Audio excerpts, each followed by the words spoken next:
Welcome to the series of Reimagining the Future People's Agenda Towards a Post COVID Economy. Many of you have been engaging and participating in this series since the beginning, and for those who have joined us today, the series is a collective effort of a number of organizations, including trade unions, social movements, progressive NGOs, and civil society collectives.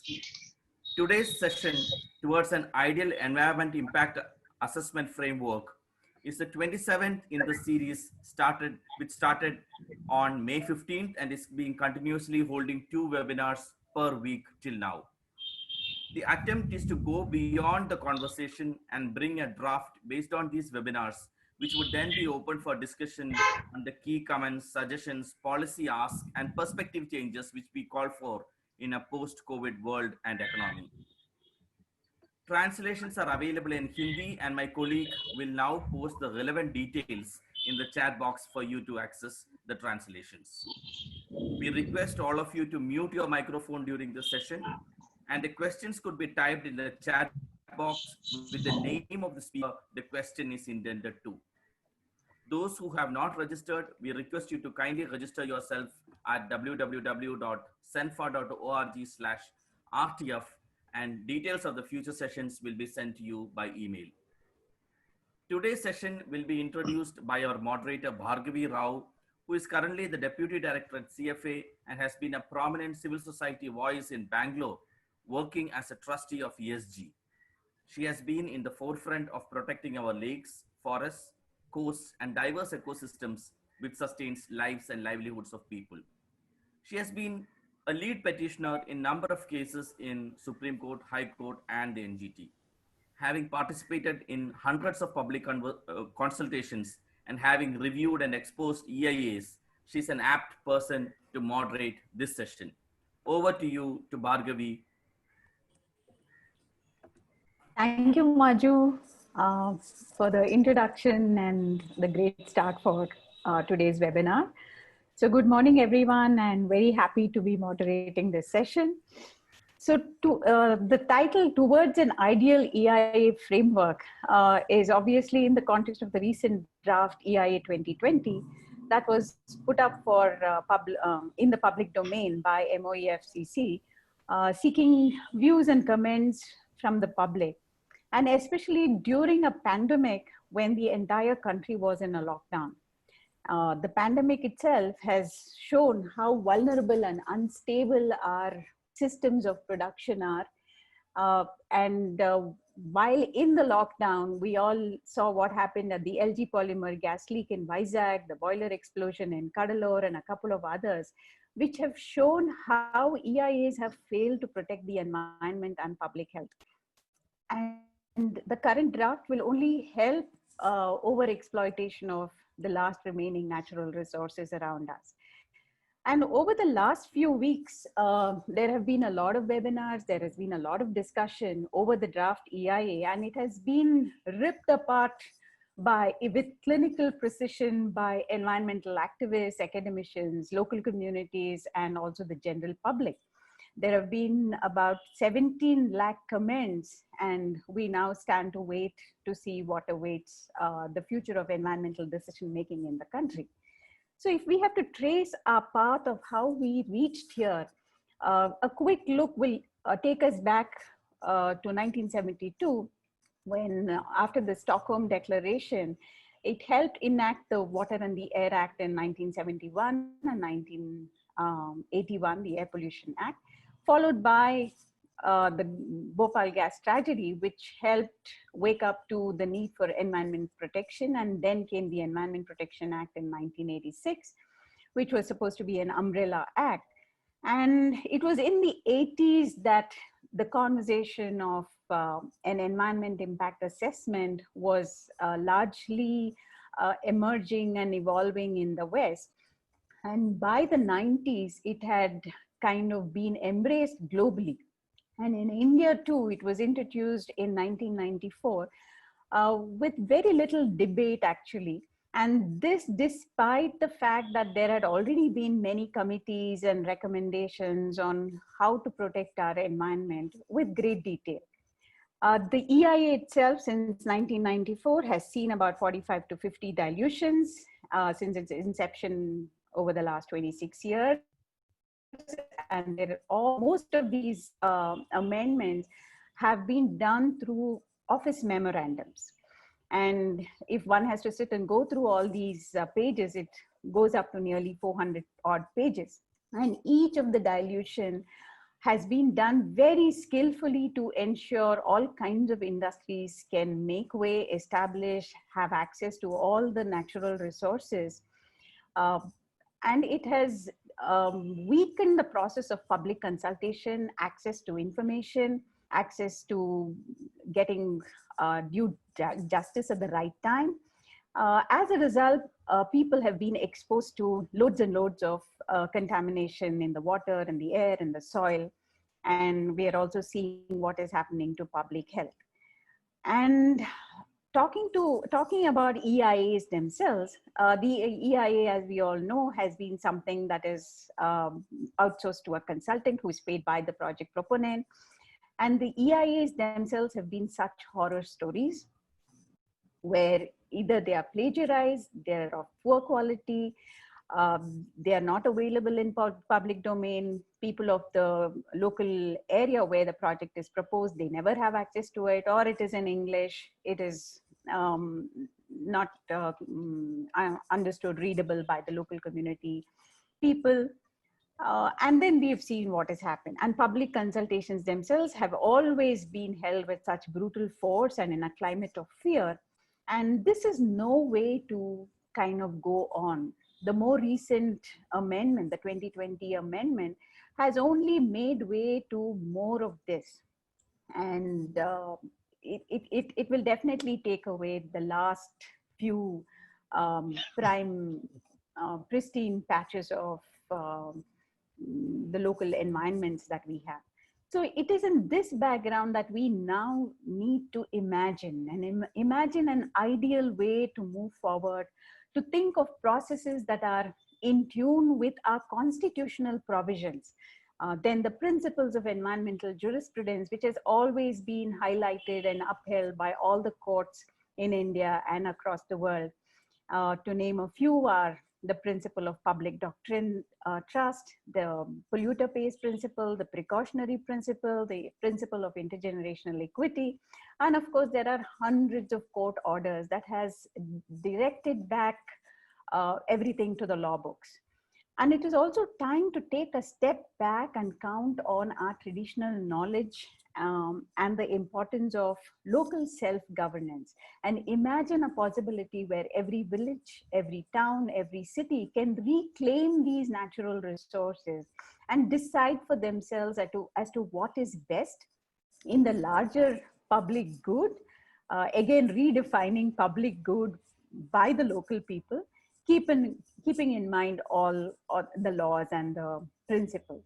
So we have a great list of speakers for today, and I'm very happy and privileged to introduce them to all of you.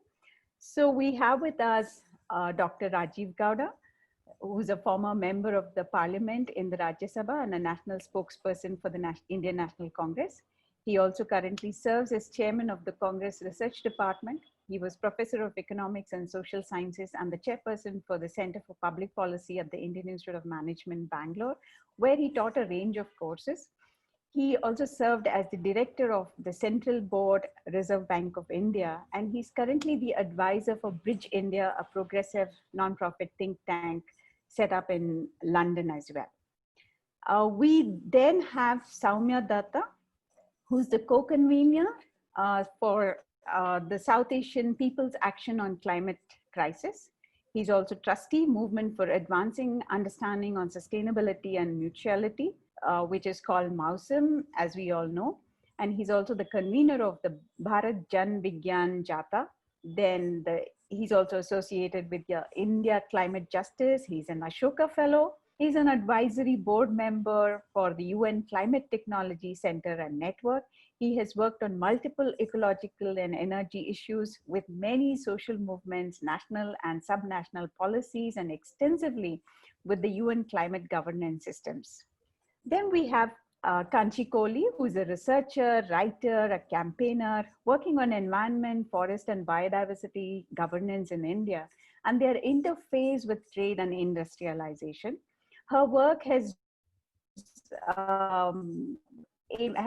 aimed for empirical evidence from sites of conflict and locates it within the legal and policy processes.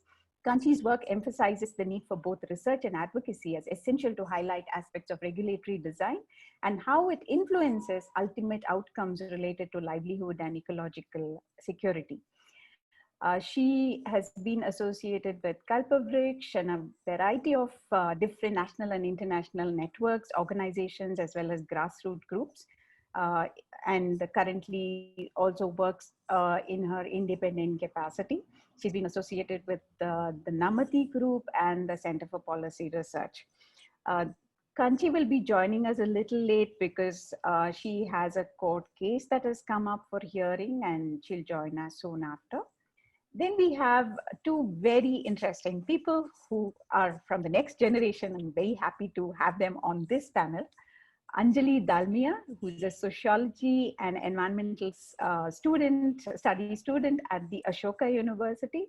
She has been extremely passionate about highlighting and working on the connections between economics, policies, environment, and sustainability for the past few years, and is working with a whole lot of key people across the country on environmental and social justice issues.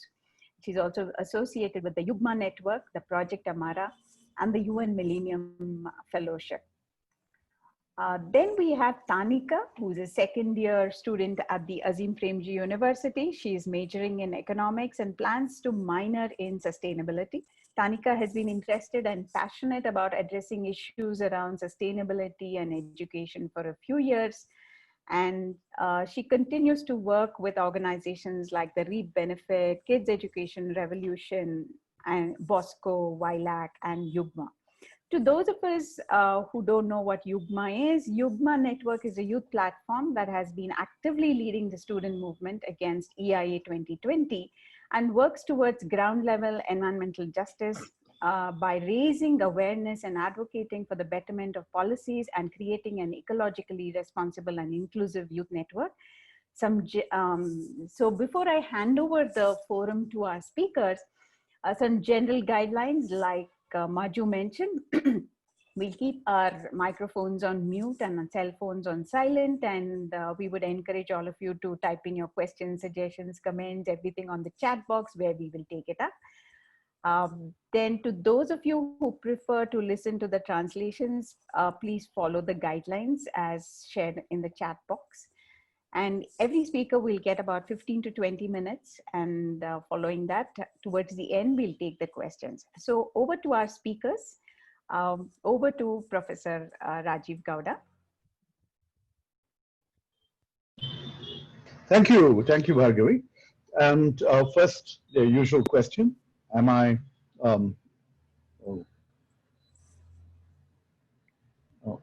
Yeah, just the standard questions: audible, visible, etc. Yeah, I think so. Okay. Yeah. Now with and I'll whoever is going to be handling the PPT, I just will instruct them each time. Okay. Right now, let me just start by saying that I really appreciate the spirit behind this entire series because of its constructive nature. The idea that, of course, we're all coping with an extraordinary crisis, but out of this crisis, we want to see something constructive emerge, and that constructive solution has to be something that improves the world around us in different dimensions. And with that spirit, we are also looking at environmental impact assessments. Now, at the same time, I should also thank the government in its own perverse way for having brought this to the center stage. I think as the numbers shared by Bhargavi, 17 lakh people have filed their objections to the proposed changes to the draft EIA notification. And in the political world as well, starting from Sonia Gandhi, our Congress President, Jairam Ramesh, our former Environment Minister, many of my colleagues and former colleagues, all of us have been active in raising our voices and in some cases also submitting concrete inputs to the ministry in response to the draft notification. Anyway, the spirit of what we're going to look at here is about how we can actually improve this process going forward. And next slide, please. And basically, what I'm looking for is, it's just sort of, I'll try not to get into the technical complexities. I think there are other speakers who are much better equipped on those fronts. But I just want to mention that, as Bhargavi mentioned in her opening remarks, the COVID crisis, if nothing else, should wake us up to how important ecological considerations need to be in terms of how we go about our lives. And and basically there's this danger that we've already inflicted tremendous damage on all kinds of ecosystems, that many of these damages are potentially irreversible, and that there are other looming threats. For example, climate change. There's just so much going on there, and India is a particularly vulnerable country and many different groups within us, that it's imperative that we give ecology its due. And the other issue has to do with how India is also growing in a very relatively unsustainable manner in terms of urbanization, in terms of not paying attention to the sustainability dimensions. Therefore, when we are addressing the issue of EIAs, I think it's imperative that we give privacy to ecological considerations. And that immediately means that the approach that has been followed in this exercise, which is to provide exceptions to and exemptions to numerous kinds of quote-unquote strategic initiatives, that we need to minimize exceptions and exemptions going forward. Really, an EIA should be something that applies across the board in multiple domains. And I'll go further into that. Next slide, please. Yeah. So one of the big challenges, of course, as activists gather about this issue, is this whole issue of the historic, this is not a new debate about preservation versus conservation and wise use. And there are some areas where we have to, basically emphasize preservation, and those would be those areas which are ecologically fragile, which are hotspots, which are wildlife corridors, things like that. And we just cannot basically, indulge in trade-offs on those kinds of areas. And that was actually articulated in various laws through the concept of no-go forest zones. And all those are also being relaxed right now, and that's a very, very dangerous development. Now, when we talk about conservation and wise use, there is an imperative on, for all of us who are engaging with this process to also think through alternatives, to assess costs and opportunity costs. And what do I mean by this? See, for example, there is this concern that, for example, there is this concern that, railroads and highways and national waterways should be exempt from EIAs. Now, to the extent that that is what they're proposing, in Karnataka itself, we have at least two very, very controversial proposals. One is one is about a new railway line through the Western Ghats, and another is about a highway that is sought to be, and of course, actually another railway line and another highway in the Kodagu region. Now, all of these are basically controversial because they entail, a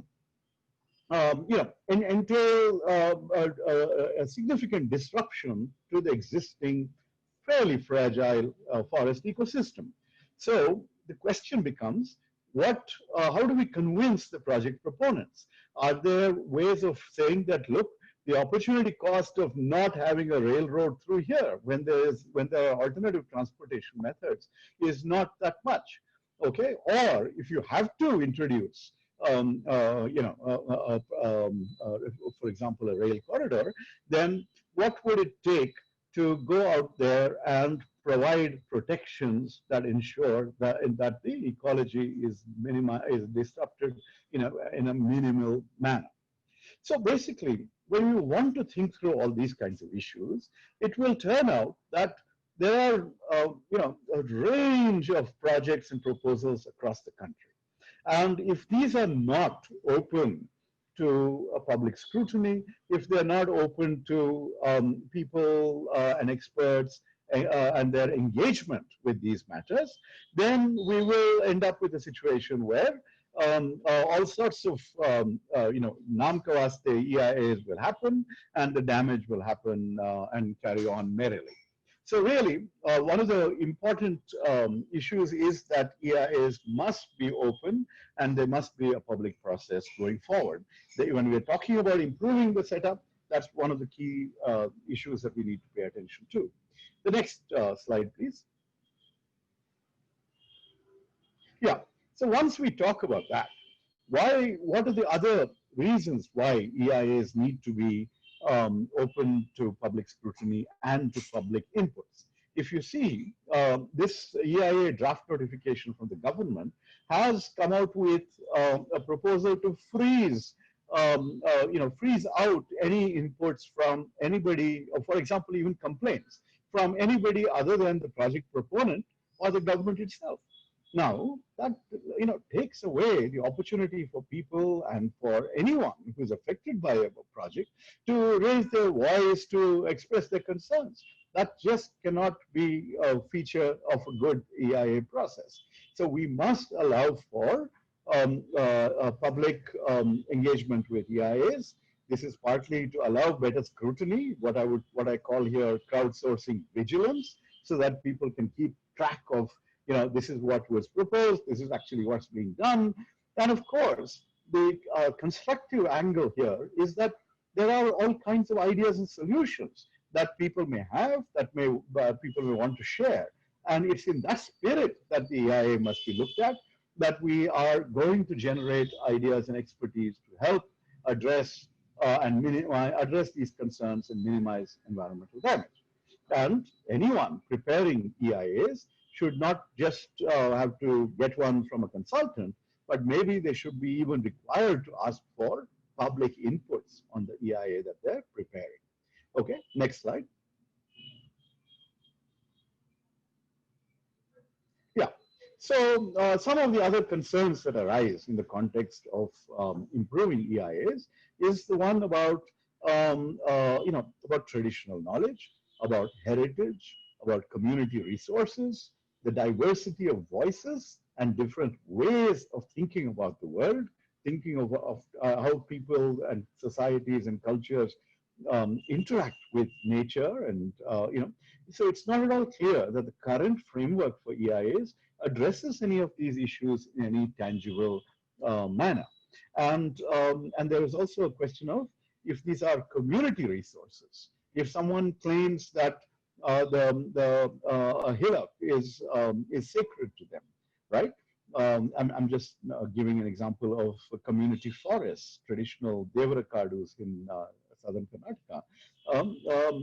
Who's to make a decision on whether something can be done to them or not, right? And so all of these issues arise, and these are all issues with which we need to engage as we think about improving the EIA process.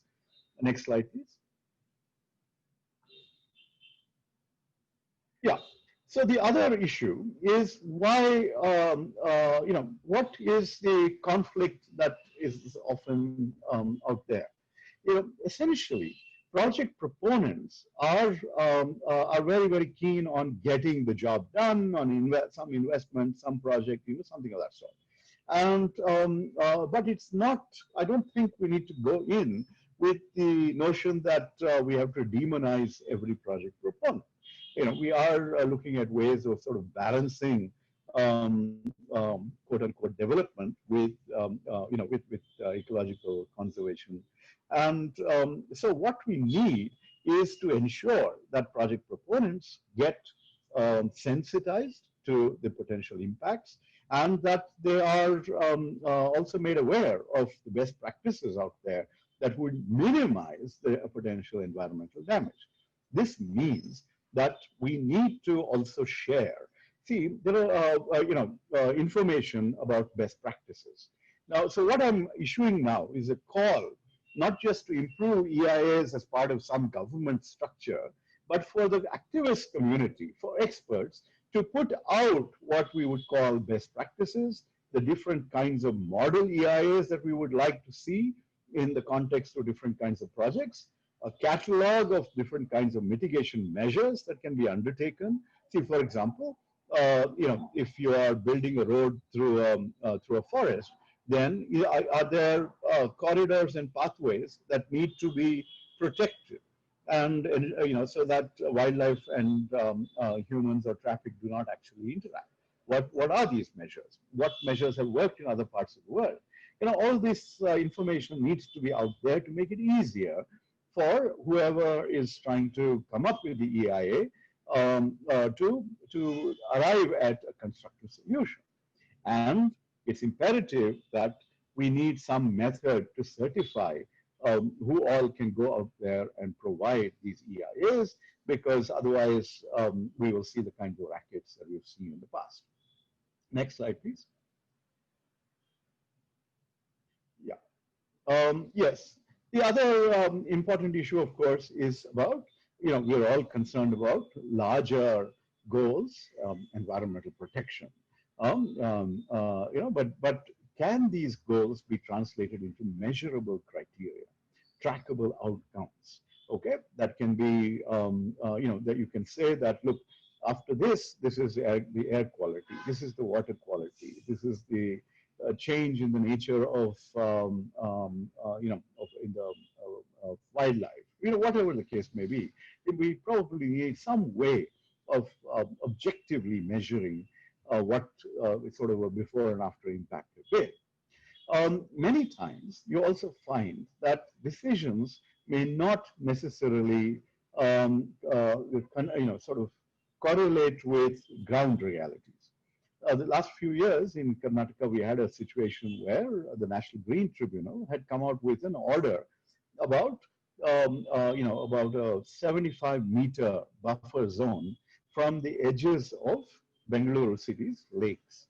Okay. Now, it turned out that no construction, no activity would be allowed in these fairly large buffer zones. And this essentially resulted in a situation where probably a third or more of the city would no longer be buildable, that this would actually have a very significant negative impact on historic communities that would have lived by the side of traditional lakes. And these lakes are also actually man-made irrigation structures rather than rather than natural lakes. And so there were entire communities that were involved in that have settled there over time before but before this thing, what shall we say, before a decision is actually made. And ultimately that has been changed now. But but without that ground level understanding of the realities, you end up with rulings that can actually be very, very disruptive. So again, some process improvements need to be there. And overall, one of the major limitations of existing EIAs is that they tend to be focused on individual projects rather than on what you might call carrying capacity at a much higher level, right? And so so this part is is something that we need to pay attention to, because ultimately carrying capacity in entire regions is very, very important to monitor, and we need ways to track that. This becomes even more important in the context of rampant urbanization and the fact that sustainability doesn't seem to enter planning processes. And even those planning processes, if, for example, Bengaluru's master plan, the public comments are allowed only after the plan is actually drawn up.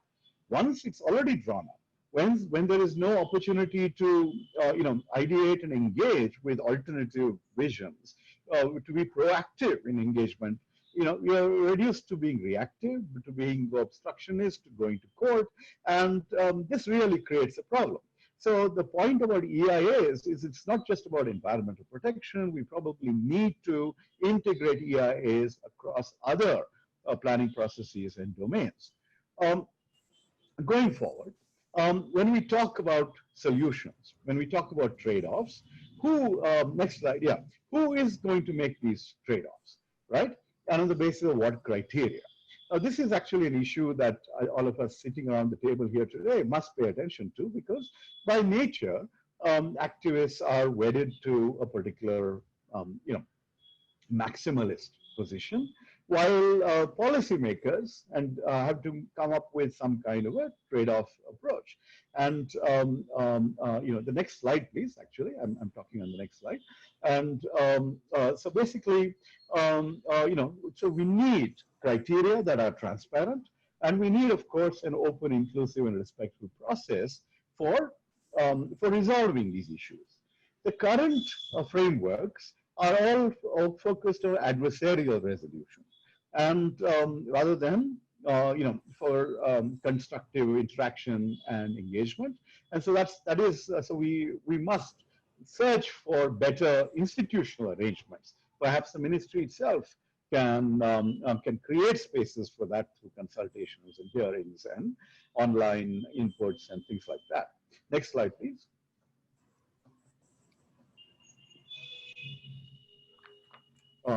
Okay, so when it comes to that, right, when it comes to administrative capacity, there are two types that we need. One is to assess what is actually being offered in the EIA, to make sure that it's actually valid and relevant and scientific and everything else. And of course, we need the other monitoring and follow-through capacity, which is often not there. Once the approval is done, that's the end of the story, right? Only when an expansion or something comes up, and even now, when the new EIA process suggests that even 50% or more, if anything less than that is not even going to require an additional EIA. So we have to be very, very vigilant about this. So, for example, when the government goes around, allowing for the destruction of trees to expand a highway, they normally say that we will mitigate by planting so much somewhere else, and I think that rarely ever happens, or if it does, we don't see ready evidence. We need to be able to monitor and show that this is not happening, and otherwise, whoever made the promise needs to pay the price.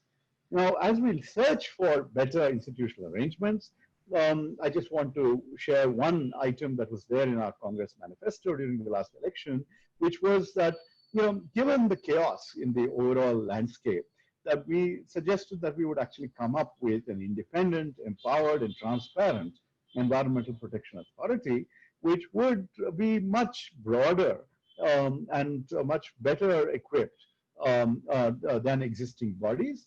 And that would really, obviously we don't have the details, but we would have worked it out if we had got elected, I'm sure. And anyways, the point here is that that there is a need to reimagine this, and I'd be happy to engage with all of you in taking this discussion forward, because one of the outcomes of today's discussion is also in this direction overall. Next slide, please. I also want to talk about other ways of getting the next slide after that, please. I also want to talk about other other ways of changing outcomes. Let's go to the slide about which one is it now? Yeah, about ratings and best practices. Okay, ratings and best practices. The slide which I think yeah. So here, this is about harnessing the power of what you might call information and community vigilance or reputation to get people to behave better. See, companies are conscious. They don't want to be labeled, I'm the number one polluter in the country, all right? So they would rather, if we rate them on a variety of environmental and sustainability and governance criteria, we would find that companies may want to showcase that they are actually doing well and that they have an incentive to signal that they are also clean and green. And and maybe one way to do this is to say that those companies that have a good track record will probably get more quicker passage through the process. Maybe there are ways of sort of rewarding good behavior, and we would want them to share on their websites for their shareholders and for the public the kind of practices that they've brought in. This will ensure that they have a voluntary incentive to behave well, and this can be something that's part of the broader process. Next slide, please. Um, it's yeah. The other issue, of course, is about decentralized decision making. If we are trying to do everything, I mean, broader guidelines at the central national EIA level, but much more that needs to be sorted out at the decentralized ground level. And I saw a note from the Center for Policy Research where they talked about the coastal regulation zone notification and how district level coastal committees had been set up, and communities would become regulators themselves rather than the regulated. But they pointed out that even there, not enough power had been devolved to make these fully functional. Anyway, so there's a lot of work to be done there. Anyway, the final point I want to raise is, yes, we can talk about an ideal world. We can come up with wonderful suggestions on improving the process, but we are living in an environment which is suffused with corruption. And there are enough players out there who see public resources as the easiest to exploit. There's a lot of short-termism. There is a lot of players in the overall ecosystem who would rather make money in the short term and long-term ecology be damned. Those are all challenges, and so there are players who are out there trying to fix the authorities, the judiciary, the activists, God knows what else, the police. And so those of us who are not, who have managed to maintain our integrity must ensure that we are eternally vigilant and that we watch out for corrupt practices wherever they might exist. And anyway, so I'll stop here. I've taken quite a bit of time, and let's go on to exploring other dimensions. And I'm sure that at the end of this very constructive discussion, we will have tangible outcomes to improve the EIA process. Thank you very much for the opportunity to be here with you today. Thank you, Professor Gowda, for highlighting some very key points in the context of how to move forward. Your points on how important it is to preserve the hotspots, the fragile areas, and in the context of the go and the no-go areas, and how to strike a balance between development and maintaining and keeping these resources for posterity is so important. And you did highlight what is happening in Karnataka with respect to the railway line and the highways, and how crucial it is to keep it open for public engagement, to take public ideas and make these processes a crowd sourcing vigilance. And you also highlighted the traditional knowledge, especially in the context of the Devarakadus and the community resources that has been preserved for generations together, and how important it is to integrate that knowledge in our decision making. And your point about sensitizing the project proponents, especially in the context of striking this balance and how to make sure they don't want to be called as the most polluting industry or pointed out in terms of their performance. And you also highlighted the importance of having a directory of certified consultants, given the nature of EIAs that have been emerging in the last few years. And what kind of criteria do we measure these EIAs? How do we track the outcomes, and how do we understand the ground realities, especially in the context when court orders specify certain things, and how much of it translates at the ground level in terms of maintaining those orders. And you cited the example of the lake where there is 75 meters buffer zone. It was also good that you highlighted the importance of the cumulative impact and the carrying capacity. Cumulative impact is something that EIAs have failed to address in the past, because especially when there are a bunch of projects that are proposed in a single area. For example, I can think of the Kaveri Sangam area near Kanakpura, where there are the run of the scheme projects of small mini hydel projects. There is a solar park, there is mining happening there. What would be the impact of such a cumulative impact of all these projects, and what is the carrying capacity of the region? Those are things that we've hardly studied. And then now there is a bigger dam that is proposed in that area. And you also highlighted the importance of the master plans, the city master plans, where people get to see it only after the plan is complete, and there is very little room for any kind of feedback, and that feedback to be integrated into the plans. So you very rightly said there has to be provision for people to ideate and engage. Otherwise, it leads to anger, frustration, and protest. And that is what I guess we have all seen for the last 20 odd years. And that reminds me of what happened in 2006, where groups across the country came to Delhi and protested in the MOEF Suno and MOEF Chalo campaign. So you can imagine the kind of anger that has got built up. So it is very important to make room for the engagement and hearing the voices.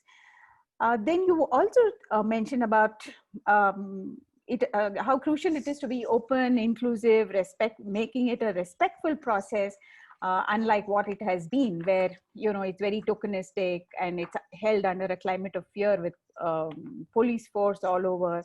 Those kind of practices definitely should go.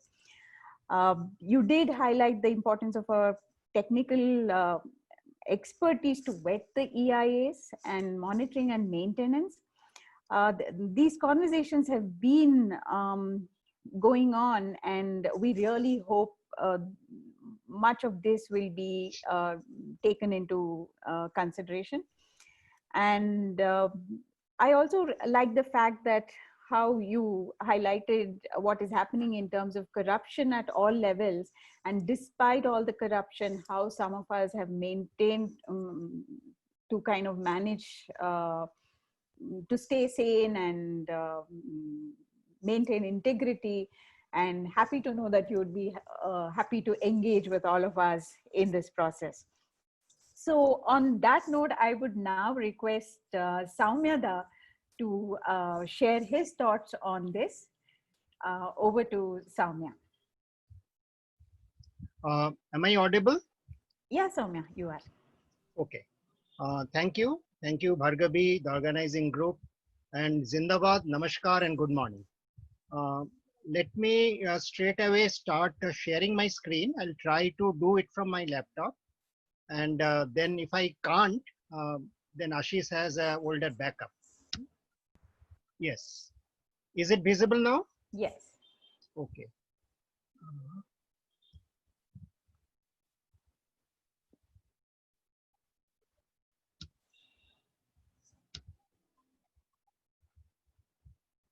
So as we are discussing today, this perspective everybody knows. I don't need to go into that. That according to Ministry of Environment, Forest and Climate Change, or Ministry of Environment Clearance for corporates. So the environment today in India is good for making industries more free of forgetting about environmental regulations, environmental need. So we'll go examine a little bit how this situation is developing in terms of the environment, because we are talking about environmental impact assessment in terms of India's environment. All of us know the major problems with this 2020 draft. So I won't go into details, but major portions, major objectionable points, all of you know, the post facto clearance, giving actually the violators the advantage, large scale exemptions from EIA process, minimizing public participation through consultations, public hearings, diluting the powers of the states by SIA, this state authorities constitution. And this looks like a culmination of the 2004 TSR Subramanian committee, which actually recommended many of these. And these are, if you connect it with the other threads in the country that is going on for the last 5-6 years, or a little more also, these are to fast track the corporate-led so-called Bharat Mala, Waterway, Sagar Adani Mala, Digital Geo India, the industrial corridors, and all this. But what is the urgency? And I'll now come to this point. I'll not spend time on what are the wrong things with AIA 2020. Let us go and see what is happening in the environment. And environment, one thing we have to understand, that environment or ecology is not bound by political boundaries. So you can't say something happened in India's territory in West Bengal doesn't affect Bangladesh, or something happened in northern Uttar Pradesh doesn't affect Nepal, and the vice versa. So there are global connotations, global connections, and there are local and regional connections. One of the most challenging threats, many people have said the defining challenge of the 21st century is climate change or climate crisis. If we look at what is now the consensus, all around the world, people are saying that we are facing a global disaster, and unless we wake up and take drastic action, the collapse of our civilization and extinction of much of the natural world is on the horizon. And even the UN Secretary General, who normally is more conservative, is very clear on this, that climate change is running faster than predictions, and we are running out of time. And on the bottom, I have just collected a few, only a few handful of them, of kind of extreme environmental happenings that are happening in India. The quotes are reports within India in the last 2 years. I've just picked up a few. And many of these are unprecedented, that you all know. The second aspect, climate change or climate crisis, is the overarching issue. What is happening in the pollution sphere in India? We know that Indian cities are one of the most polluted in terms of air pollution. 14 out of 20 most polluted cities were found to be in India. Rough estimates show, and this is a conservative estimate, that roughly 12 lakh people die every year, premature deaths in India due to air pollution. The groundwater and river pollutions are in alarming proportion. River pollution, this is a UN figure for global situation, but this happens in India. Like every report that is coming for river pollution, inland water body pollution says the same thing. The oceans and seas, mostly in the coastal zones, are extremely polluted. Fisheries are being ravaged, on which more than several crore people of India, the fish workers, they are dependent. So this is the kind of situation we are facing around climate crisis, around air pollution. There is another very critical thing which only occasionally, periodically comes to us, which is the water crisis. Over the last 65 years or so, per capita water availability in India has dropped from roughly 5,000 cubic meters per person per year to around 1450 now. And it is going down even sharper. So we are already in a water stress situation. The UN defines anything between less than 1700 as water stressed. And if you come to 1000, it will be water scarcity. So we are already water stressed country, but this is a national average. Many of the states, and most importantly, many districts already face water scarcity for a very large part of the year. And many of these are caused by industrial, agricultural water extraction. And today, industrial, out of total industrial water extraction, something like 75 to 78% goes to just thermal power plant coal burning for the cooling. What are the situation we are facing in forest and biodiversity and food security? These are data, these are figures from valid sources, credible sources, and there are differences in how much forest we lost. Very conservative estimates show 14,000 square kilometers, despite the Indian government claim that our forest cover is increasing. Of course, that's a sleight of hand, because even a 1 hectare land with a few trees or a green cover, you can, if you categorize as forest, then you will go up. But all data shows our forest cover is actually going down rapidly.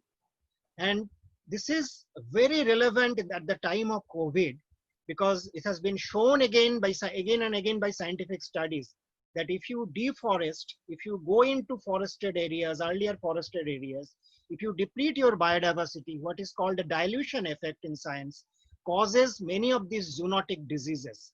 That viruses that were moving around in other species in the forest areas, they jump to human beings. It's not a fault of the virus, it's fault of our own deforestation and intrusion into natural boundaries. We are already facing the 6th mass extinction, and this is beyond control now. As per scientific consensus, roughly 1 million species is facing extinction within the next 30 to 50 years. India, roughly 30% of India's land is facing desertification. This is ISRO information, Indian Space Research Organization, not any NGO's information.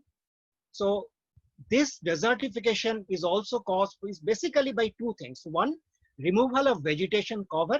Second, extraction and withdrawal of water. So the land dries out and the vegetation cover goes down. That's defined as desertification. This is happening in a very large scale and very rapidly all over India, including states as green as Nagaland. Displacing people, though you might think why this is an environment. If you look at the basis of EIA's Rio Declaration 6, which came out of 1992, from that many countries started doing the EIA and other environmental assessment process, legal process. People and sustainability are two key aspects of environmental sustainability. I'll not go into figures. There are many figures, but the top figure is from the Lok Sabha notes. So what can we do? And I will not limit to how you can tweak the present EIA, because even the 2006 notification is not ideal. There are a lot of loopholes, lot of serious problems in the 2006 notification. So let me quickly focus on some of the major areas, what is the lacking, what is major lacuna, and what we should do, we must do. And let me clarify, I am not legal. So these are basic ideas, and I don't claim this is comprehensive.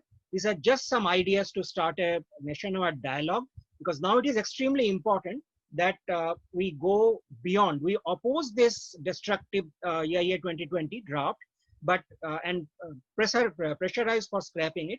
But we also formulate our position of what do we want it to be. What do we want a comprehensive environmental protection law to be? So one point that is very clear is that the notification route is very prone to political compulsions of the day. We must have a comprehensive legal protection, and the EP Act, the Environmental Protection Act 86, needs also an overall for better, not for dilution.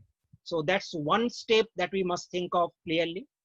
The second, one major drawback of the present EIF rules is that the project proponent themselves do the EIA through hiring a consultant. So there is a clear conflict of interest. So we need to counter that. For any better environmental protection measure, we need to counter this conflict of interest, because you cannot afford to bite the hand that feeds you. So any agency hired by the project proponent will obviously not be able to give an adverse report, because their money might be getting stuck. And this reminds me of the study that we are doing in Tata Mundra in Gujarat, in Gulf of Kutch, bordering Gulf of Kutch.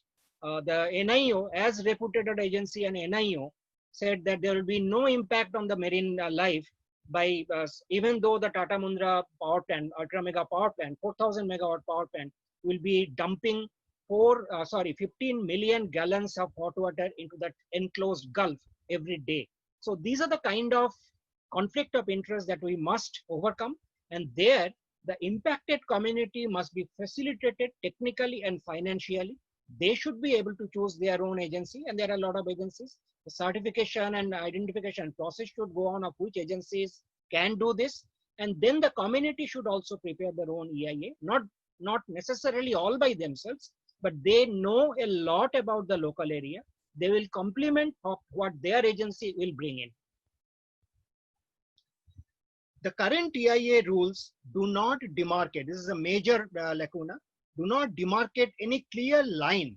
What level of impact is acceptable, what level of impact beyond what it is not acceptable. Let us admit one thing, there cannot be any project, even a garden being prepared will have some impact.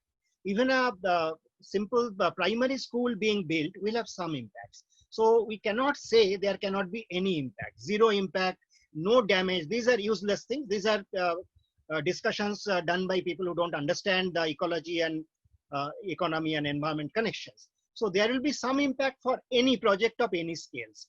But the EIA framework today lacks that particular level. What is the level? Okay, 50%, 30%, 40% marking. So we must bring in a clear marking point that, okay, every project will be assessed on all these parameters, maybe 30, 40, 50, 60 parameters. There will be a clear marking system. If it is a sensitive zone, this is the boundary. If it is less than 20, it goes, or 30, it goes. If it is above 30, it do not go, reject. So that kind of a clear marking system, how that marking system, what will be the parameters? There are a lot of inputs already. We can go further into that. We must adopt the precautionary principle. Another major lacuna of the present EIA and environmental clearance approach is geared towards granting permission. Unless there is something exceptional, something of very great nature, it's never rejected. That we all of you know. But again, from the Rio Declaration, the principles thing, it says that the precautionary principle, where there are threats which are serious or irreversible damage of just because of the lack of full scientific certainty, there should not be any cause for not taking action. So the precautionary principle should be a centerpiece of any environmental protection law, because of the 5, 6, 7 areas that I highlighted today, because of the critical environmental situation India faces, many of India's regions faces, and the globe faces as a whole. This is a very important thing, and the local self-governments, which are constitutional bodies, 73rd and 74th amendments have given them a lot of powers. But where are those powers being exercised? Where is this reflected? And if it is not reflected in such an important area as what happens to their environment, and their environment is not just trees and rivers, it's also their livelihoods. In India and similar countries, still a very large percentage of people depend on their environmental resources for their lives and for their livelihoods. Everyone depends on their environment, for their oxygen, for their water, and for their clean air. But these people depend on for their livelihood and for their sustenance. So these local bodies, which are constitutionally constituted, guaranteed, they must have a clear role, and that role has to be not only as a consulting role, but as a decision-making role. This again has been brought in by Rajiv ji. So the cumulative impact in terms of the watershed, the airshed, and the ecosystem must be evaluated, and this carrying capacity, ecosystem carrying capacity based clearance or rejection. Because as I said, today's EIA is geared toward permission. So tomorrow's better environmental protection law, which we must work towards and demand and establish, has to be for a cumulative impact assessment on the ecosystem level.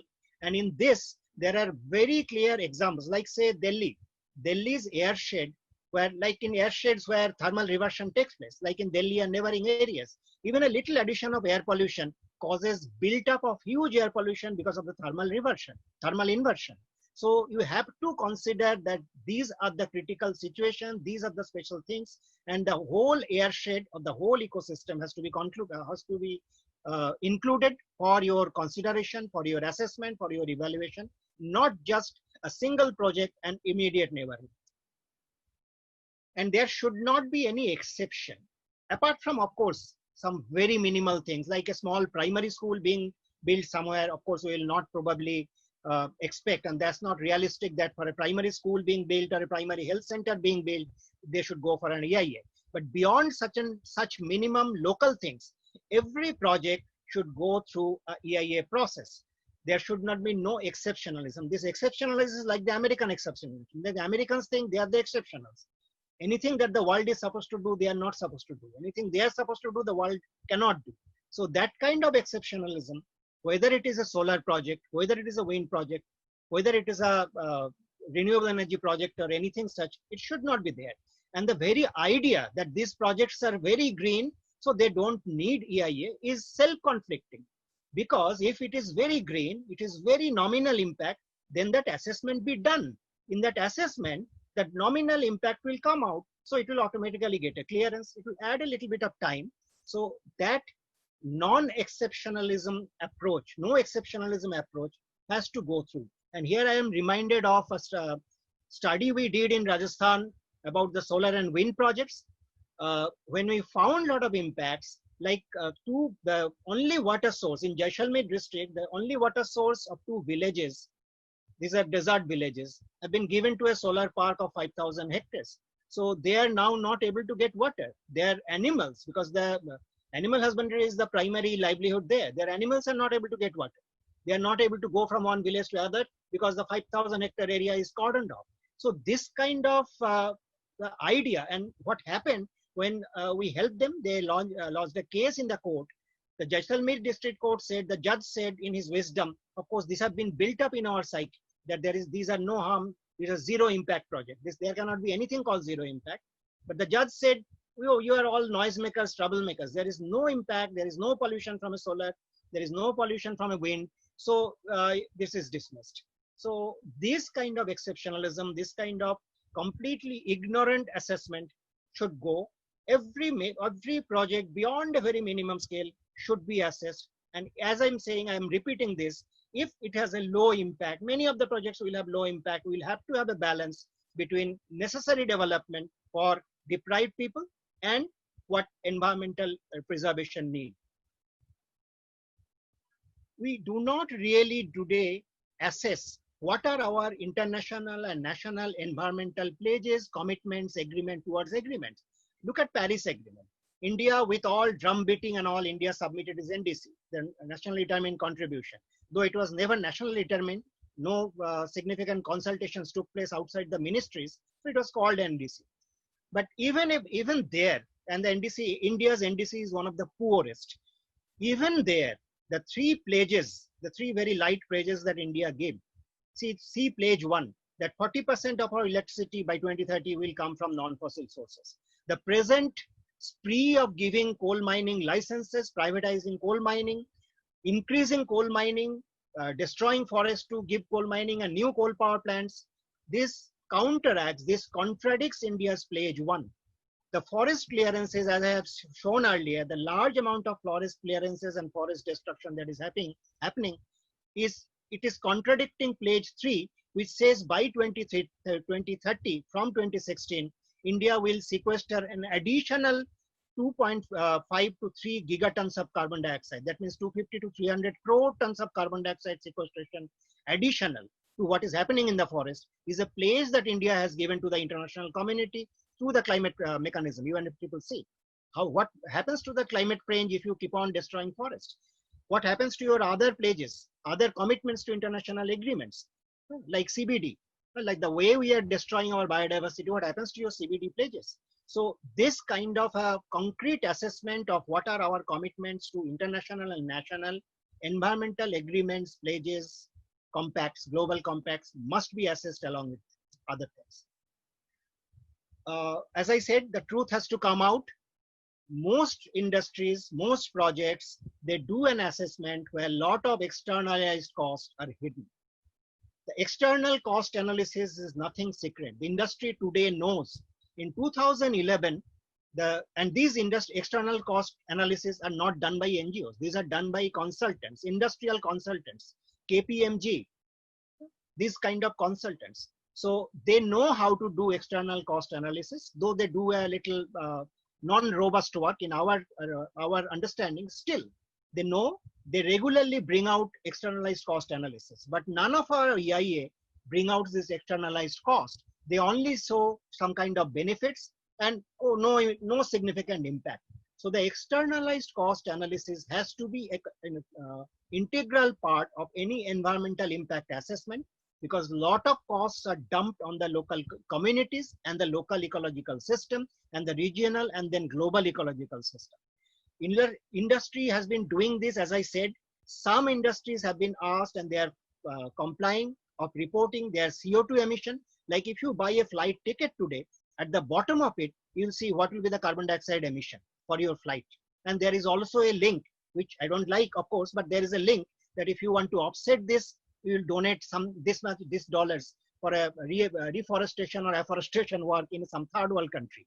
So that's something contestable. But the CO2 emission and the water use reporting is already fairly common in industries across the globe. What is that in India? And that must be brought up. The levels must be brought up to do a full externalized cost accounting and reporting. Independence of decision making is extremely important, because even if we say that the local bodies and the communities have a role in the public hearing, what is their role in the decision making? Once the public hearing report along with the EIA goes back to the expert appraisal committee in the ministry, then what is our role? What is the community's role? What is the stakeholder civil society's role, which has no other role than to just make some noise, as the government says? There has to be a clear role.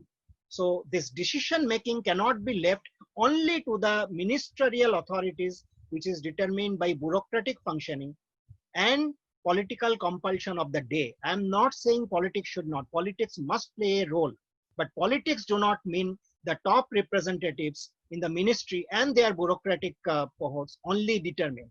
Politics also means the grassroots communities, the CSOs, and the others, academics. Everyone plays a role as citizen, as a political actor in the larger good of your country's environmental protection.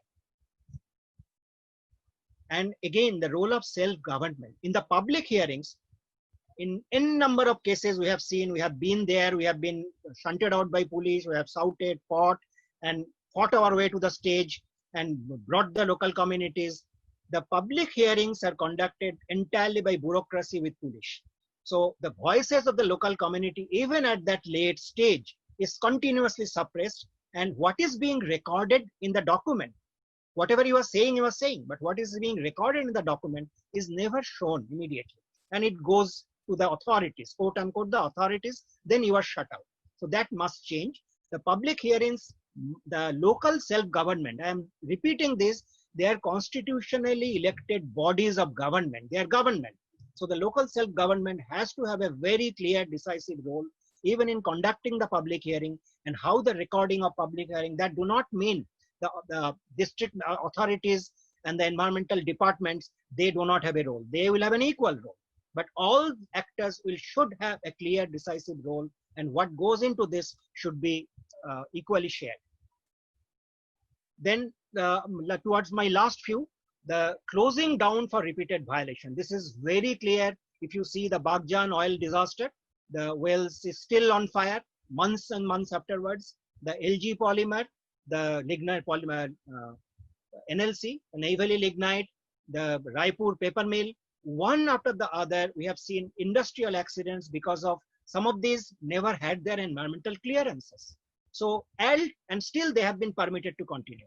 But the process of closing them down, unless there is a major accident, unless there is a significant loss of human lives, we never think about closing them down. For environmental violation, when the people die immediately out of an accident, those are deaths. But when a facility keeps emitting poisonous gas, poisonous water, and people die slowly out of them for years and years, that's not seen as murder. So that should also be seen as murder. So those kind of processes should be open to closing down, and in that the community, the self-governments, local self-governments, they should also have a role in clearly identifying, determining what is the process. So in this new environmental protection legislation that we are visualizing, reimagining, should have a clear process for that. And why should we do all that? I don't believe in utopia, like I have said in the bottom. This is not utopian thinking. I don't believe in utopia. I'm a very pragmatic person. But why must we do all this? because very clearly finding habitable planets and habitable countries is extremely hard. You don't find. And the truth is, we have still not found another habitable planet or another habitable India. So whatever we have currently, presently, we must keep them in a very clear habitable condition. Thank you. Thank you, Soumya. You highlighted some of the very big challenges we have in front of us today in terms of water availability, pollution, displacement, desertification, and you also highlighted the current problems with the EIA over the last 2.5 decades. And coming to your recommendations, some of the points that you've made are very, very important. Talking about the notification route and how important it is to have a more robust, comprehensive legal protection and not make these amendments to the notification route.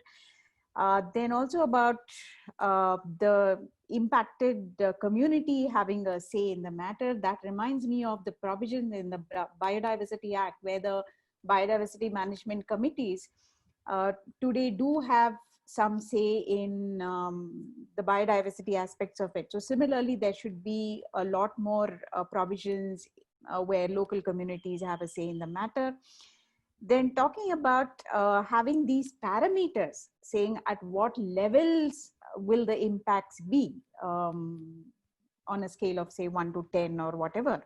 So that is again a very important point, and I'm happy you raised the importance of the precautionary principle again and the provisions of the Rio Declaration.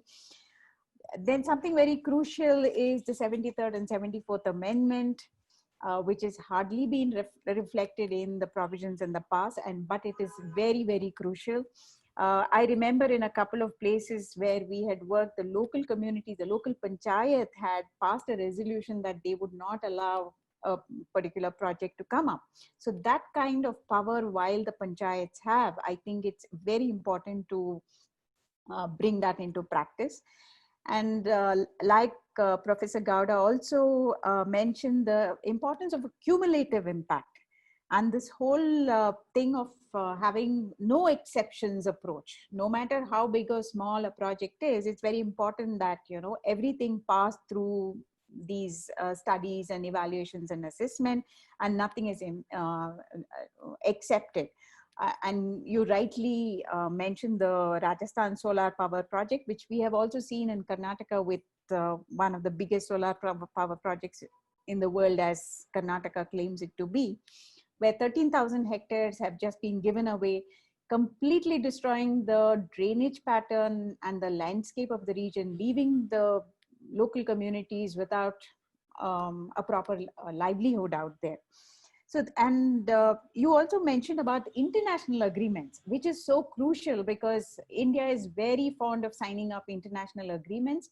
We come back, make our own in-house laws, but then we completely forget about the original commitment that we have made. This stands true with respect to all the international agreements. Then the cost of the external cost assessment, which you rightly pointed out. Then the independent decision making at all levels, a clear role for the panchayats, the civil society, the impacted community. And you rightly highlighted the importance of local self-government. The last of the points that you made is how repeated violators have to be shut down, have to be closed down, which is very, very important because we see the same industries throwing up all kinds of violations, and local communities continue to bear the brunt of such pollution. So with these thoughts in mind, it'll be lovely now to hear Kanchi. I just saw her. Kanchi, are you there? Yeah. Okay. So happy that you could join us. Hope the court hearing went well, and would love to hear your thoughts on this. Sure. Over to you. Thanks, Bhargavi. I have 15 minutes or? Yeah, about 15 to 20 minutes. Yeah. Thank you. So thank you for having me here. It's very interesting, lovely to be in a virtual room full of people, which you actually learned the pre-EIA world about, I learned about the pre-EIA world from a lot of you, worked on EIA with many of you, and hope to shape the EIA futures with many of you. So I think it's a nice room to be in. I wish we were just sitting over a cup of chai somewhere and having this conversation, but such is the world we live in. So I think what I'll do is not, there's been lots that has been said by Soumita and, Rajiv ji and others. And over the last few months, I think there's been a crescendo about what is EIA, what EIA should be, what it should not be. I'm just going to try and get into 3 stories. And I'm doing this, I think also for myself, to actually try and ground myself in some of these contexts. And these 3 stories are about 3 very essential things in life. And the first thing is mangoes. Mango season is just ebbing, so I need to think about mangoes. The second story is about birds. And third story is about water. So the first story is about a power plant coming up in coastal Maharashtra. And these are, mind you, EIA stories also, unfortunately. I wish they were only mango, birds, and water stories. But so the first story on mangoes is about a power plant which is currently located in coastal Maharashtra, where when the power plant was being set up, lots of mango farmers, Alfonso mango farmers, actually went to court to say this power plant is going to have a huge impact on the Alfonso mango farms. This went to court. It went to the expert committee, the court appointed, the ministry's expert committee. The expert committee actually said, we actually drove across that region. We saw the mango farms were flourishing. The transportation dust did not have any impact on mangoes. So coal power dust will also not have any impact on mangoes. Now this view was taken by the court. Court said, oh, there's some problem with it. So let's actually try and see if we can adjudicate on this, etc. So what they did was, the court order said that, okay, you go ahead and set up the power plant, and alongside the power plant getting set up, operating, let us do a 3-year study to understand the impacts on coal power on Alfonso mangoes. At the end of 3 years, the study, which was a condition in the environmental approval, basically concluded to say, I wish we were talking, to say that there are no impacts on the Alfonso mangoes. So this is one story about mangoes.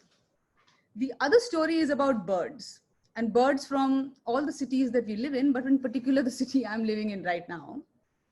Very recently, Delhi has been in the middle of some very controversial redevelopment projects, and one of the controversial redevelopment projects is the 7 government colony projects.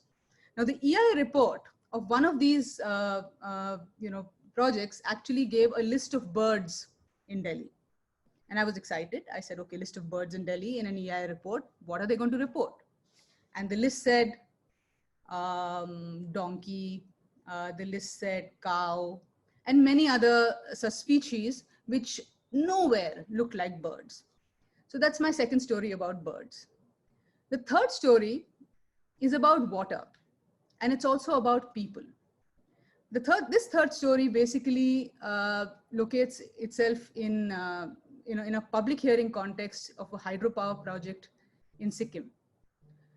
Just before the power plant was being set up, so the hydropower project was being proposed, the public hearing, we've all spoken about public hearings. And the public hearing started with, it was actually around the same time when there were big protests in Delhi on the Sardar Sarovar project. And at the same time, Amir Khan's film Lagan had released. And at the same year, Amir Khan had actually gone and participated in the protest and supported the protest. So the public hearing started with the member of Legislative Assembly, starting the public hearing to say, you know what, you see what has happened to Amir Khan. He went and participated in a dharna, in a local protest, and the government of Gujarat actually banned his film. So, you know, we need to understand anybody who is, anti-hydropower, anti-dam, anti-government is also anti-Sikkim. So this is a public hearing where, the ground rules of what people should say in a public hearing were laid out. Now, the three reasons I actually, the reasons why I actually gave these stories is not because all of us don't know about it. It's because to actually, as a precursor to go back and understand the context in which EIA was actually introduced. So actually step back to step before we step ahead. And the context was that the EIA process was never meant to stop projects or stop quote unquote development. The EIA process was introduced as a package law in most countries across the world to say that as countries are going to be inviting investments, there's liberalization, we need to have some safeguard processes, some science-based assessments to see what what this development could look like. So it was in some ways, development versus sustainable development, which is science-based. There were lots of these narratives going on, and I think the justification or the legitimizing power that EIA has on approving destructive projects came in with a very clear understanding that there were agencies like the World Bank and a lot of other international financial institutions. So on the one hand, investing in these projects, as well as setting up safeguard mechanisms so that they can actually go hand in hand. Now, with that backdrop, all the gains of the EIA process have actually been realized primarily by people really engaging with this law. They have, as my colleague Manju and I have written about as well, and tried to speak about, and we've learned from lots of people, it's how much EIA has been socialized and it's been taken on as your own law to be able to get the outcomes that you want, the political outcomes that you want. And that has been through processes like public hearings. It has been also politicizing the lacuna in documents, all those kinds of things, which has led to in many ways almost like two generations of problems that we are talking about, because the EIA process has actually cut across so many years now. The first generation problems were almost encapsulated in the kind of examples I was giving so far, which is basically poor quality reports. So cows become birds. Public hearings been extremely compromised. Huge amount of conflict of interest. Basically, all this has been said before in documents, and many people might know about it. Here will also know about it. The financial support to EIAs are always by the project proponents, so the outcomes become almost fake to comply. So all those kinds of things are very much embedded in the first generation issues of EIA, of the EIA process, which actually exist even now. So it's not like they've gone away. It's just that some of us might be bored, just keep repeating it again and again. But they all exist. But after 2006, there were many second generation issues also that came up, and many second generation issues also came up because there was also an experience and history with the EIA process in the country. So all the promises that regulatory institutions were giving, saying that don't worry about your concern, we're going to list it in a condition and it'll get sorted out. Don't worry about your concern and your mangoes, we'll do a study and we'll ensure that the mangoes are not affected.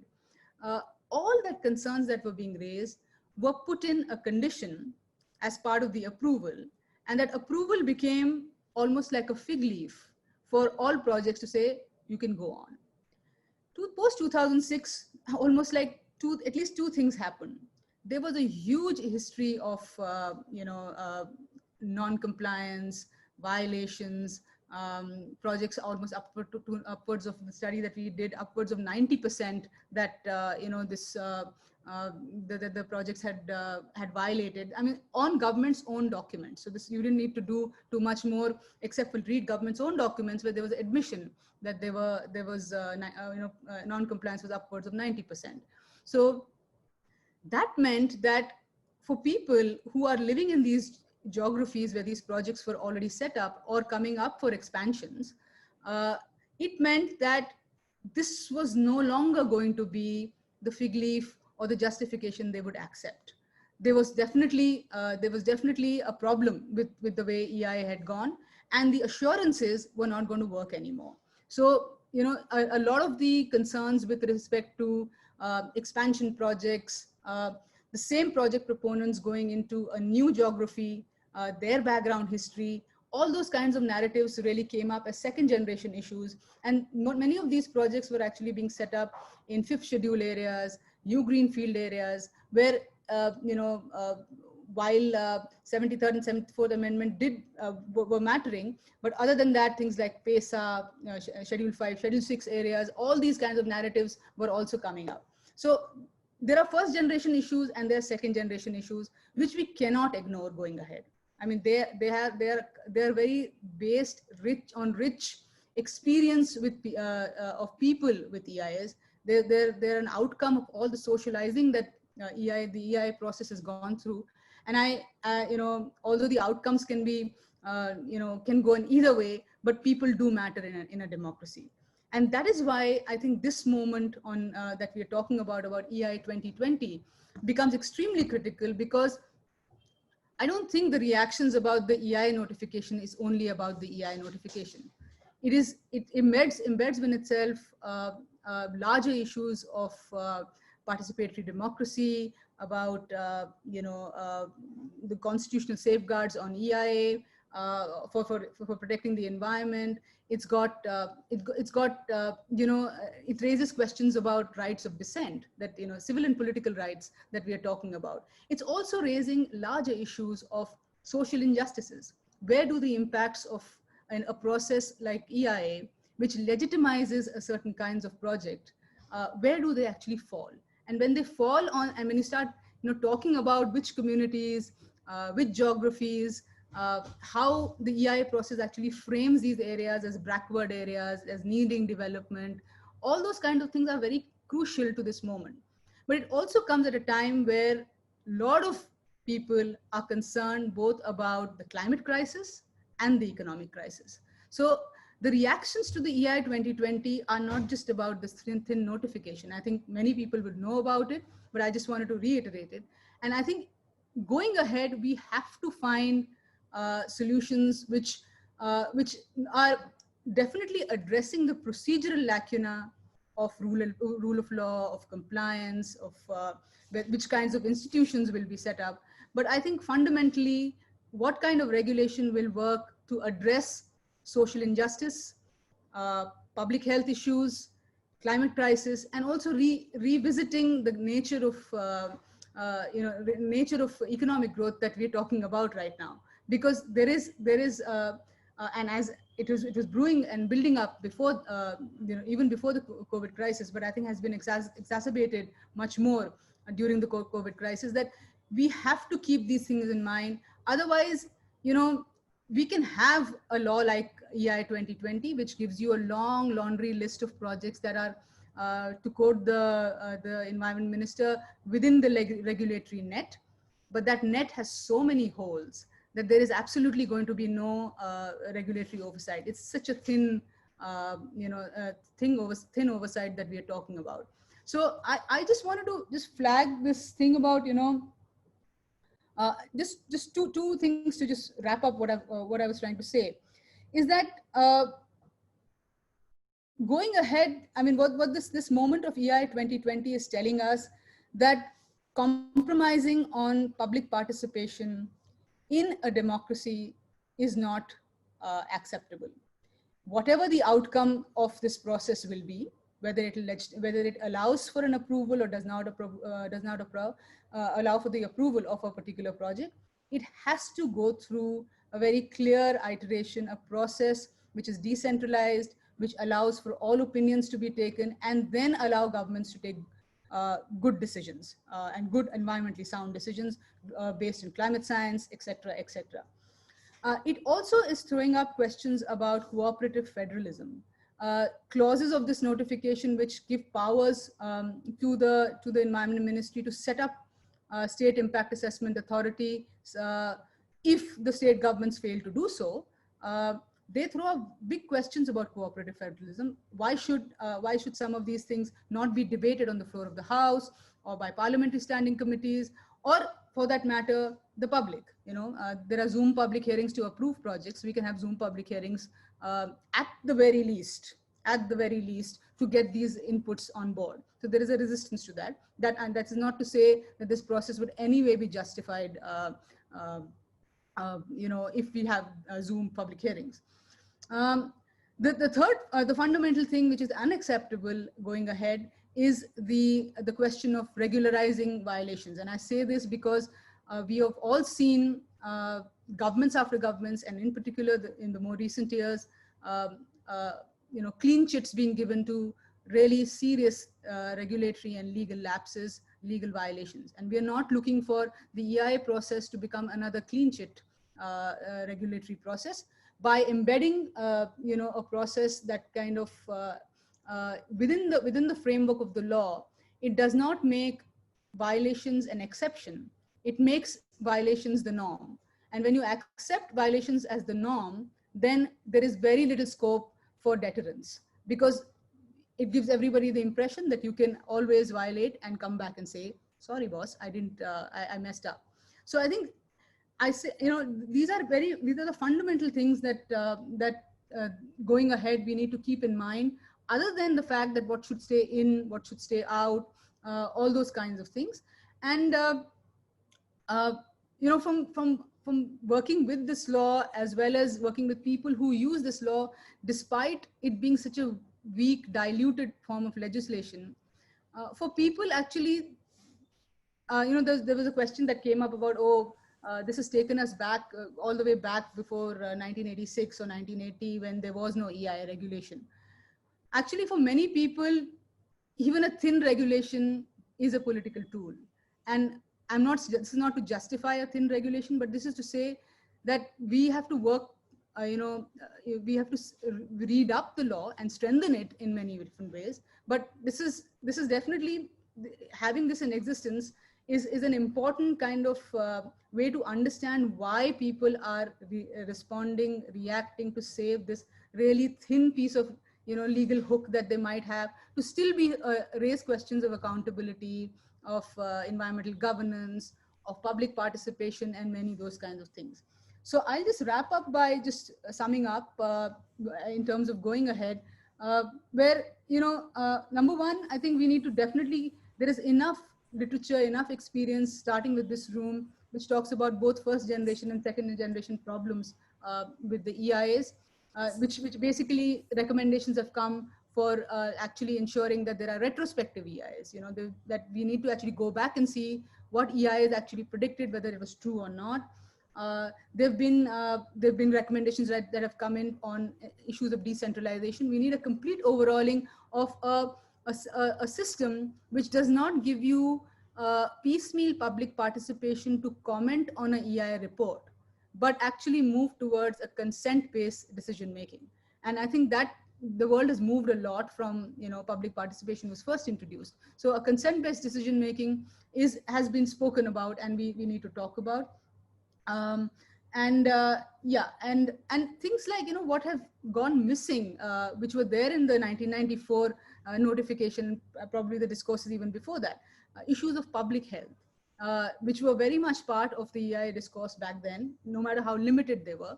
But these things are, and the COVID crisis has actually thrown it out straight on our face to say, issues like air pollution has actually thrown it up very straight on our face to say, you have to assess everything, not just these issues with respect to the number of trees that are going to be felled or the effluent that is going to be discharged, but serious, looking at the health impacts of these projects. And of course, we cannot ignore the climate crisis, which is what is at the heart of all the disasters, cyclones, etc., and the unknown vagaries that we've seen in recent times. But I'll just end with the caution that as we are working up, what should be the EIA notification, and what and also try to strengthen it and build on these things, the general tendency in the last few years has been that even if the government is not going through with this notification, the changes that it seeks to build in are already been are likely to come in through small tweaks, use of law to introduce amendments or come up with guidelines or circulars. All of that we are talking about right now as problematic with 2020 and hold back 2020. We have to actually look ahead and see whether each one of these are going to be very smartly sneaked in, as has happened with the coastal regulation zone law and many other laws that we're talking about. So I'll just end with that. I might have overshot my time, not bad, 21 minutes. And thank you once again for having me here. It's great to be in a room like this. Thank you. Thank you, Kanchi, for your 3 little stories that said so much about the mango, the birds, and the water. And you highlighted how expert committees are appointed and how expert committees give a green signal to practically everything. And at the end of many studies and years, they say it has had no impact. And I also would like to draw the attention that you brought to how the EIA process itself was never meant to stop anything. The fact that it was a package basically to cater to the industry. With your point on the first generation and second generation, yes. So now we have a whole bunch of problems. Given the shortage of time, I will quickly move on to our second generation youth who are part of this discussion today. Very happy to have Anjali and Tanika, and it would be lovely to hear from them as to what they think about this EIA 2020 and share some of their thoughts, experiences, and their own work in engaging with this issue. Over to both of you.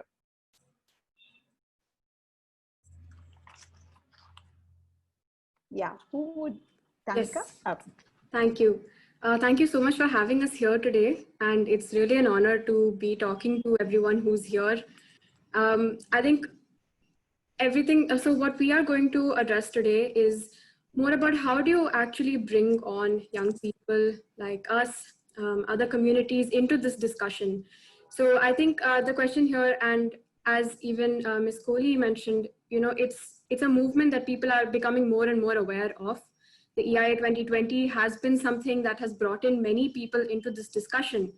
And I think the question is, how do you continue this? How do you keep these people in this discussion and keep this movement going?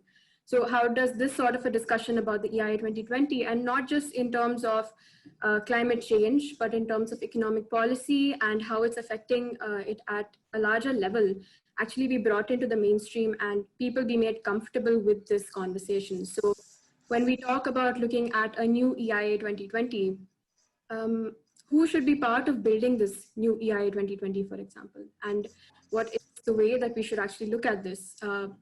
I think definitely speaking from our experience in the past 2 months, we have learned tremendously. I think when we started this off 2 months ago, getting involved in this entire discussion, I know Tanika and I barely knew anything about the EIA. We've spoken to a lot of people since then, and that's really helped us understand the entire issue a lot more. But I think it's about other youth, other young people as well, who will be the ones in the policy-making positions, in the ones who will actually be living in this post-COVID world and driving it forward. How do you bring them into the discussion? And not just, like I said, from the perspective of climate change, but also from the perspective of this alternate economic framework. So I saw in the chat, a lot of people are talking about, for example, alternative economic, right? And the fact that we actually need to change this. So how is this a discussion that is brought into the mainstream so that it goes beyond, just social media activism and armchair activism? and actually becomes a mind shift change in the new generation, so that when they implement policies or when they go into the professional world, they can do their activities keeping these mind shift or framework changes that actually need to be implemented. So we will be talking a little bit about this. The reason I think we bring this up, the reason that we bring up youth participation, young people participation is one, as I said, we will be the ones who will be working on this in the future. And I think secondly, the point is that this is a crisis that is there right now.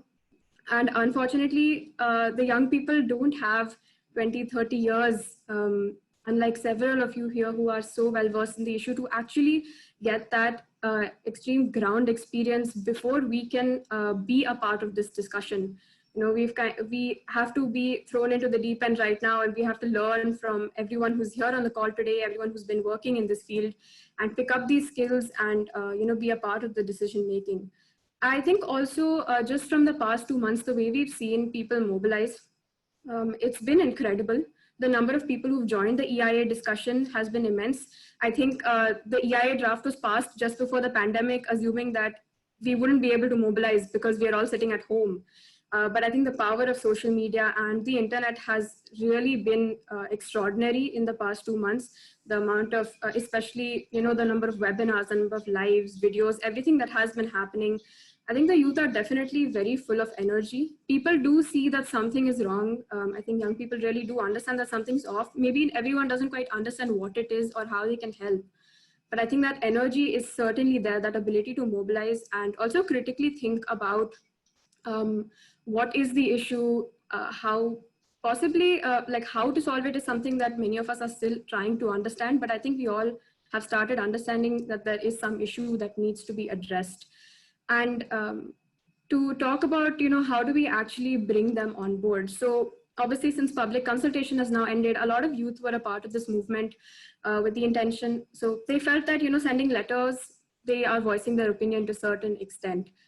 They can help in a certain way. But I think now, considering the fact that public consultation has ended on 11th August, a lot of young people especially are a little confused on how to actually go forward and continue, make their voices to be heard. What is the avenue for them and how can they really contribute in a meaningful way to the forward actions that need to be taken, whether they're legal or political or policy based, any of these. How does the youth actually contribute meaningfully? So I think when we think about this, there's a few things that we would like to talk about today. One is creating a sense of ownership amongst young people.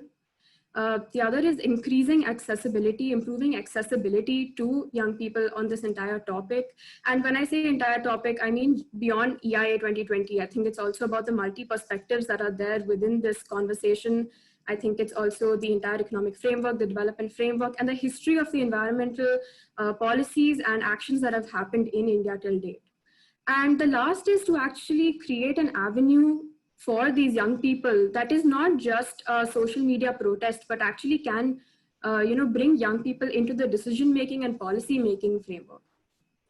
So just to start off, when we talk about ownership and increasing accessibility, something that we have noticed in the past 2 months is, so a lot of the work that we were trying to do through YUGMA, we were trying to bring together students from different parts of India, student clubs, student unions, to actually be a part of this conversation. And we've been holding lives with them, conversations with them. And I think the most important part of the entire work that we got involved with was translations into regional languages. We realized that it's really, I think the demographic that we were able to hit after we started translating everything about the EIA into regional languages, that was a lot more impactful. I know, especially amongst the youth, the environmental movement has been primarily in English, and that has left a lot of young people out of the conversation and a lot of people in general out of the conversation. So certainly trying to, change this entire narrative into regional languages as well.